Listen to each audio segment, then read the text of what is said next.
আপনি যখন কাউকে ভালোবাসেন, আপনার মস্তিষ্কে অক্সিটোসিন নামে এক ধরনের হরমোন রিলিজ হয়। কিন্তু জানেন কি, পবিত্র কোরআন এই রহস্য 1400 বছর আগেই জানতো। সূরা আর রোমের 21 নং আয়াতে আল্লাহ বলেন, তিনি তোমাদের মধ্যে ভালোবাসা ও দয়া সৃষ্টি করেছেন।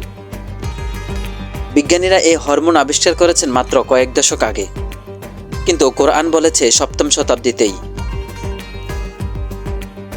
গবেষণা বলছে 68% দম্পতি অক্সিটোসিন হরমোনের অভাবে ধীরে ধীরে দূরে সরে যায়।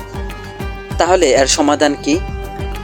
মনোবিজ্ঞান বলে 3টি বিষয়ের কথা: শারীরিক স্পর্শ, গভীর কথোপকথন এবং একসাথে ইবাদত। এই 3টি কাজ অক্সিটোসিন হরমোন বাড়াতে সাহায্য করে। আল্লাহ বলেন, তার নির্দেশসমূহের মধ্যে একটি হলো তিনি তোমাদের জন্য তোমাদের মধ্য থেকে সঙ্গিনী সৃষ্টি করেছেন, যাতে তোমরা তাদের কাছে প্রশান্তি খুঁজে পাও, এবং তিনি তোমাদের মাঝে ভালোবাসা ও দয়া সৃষ্টি করেছেন।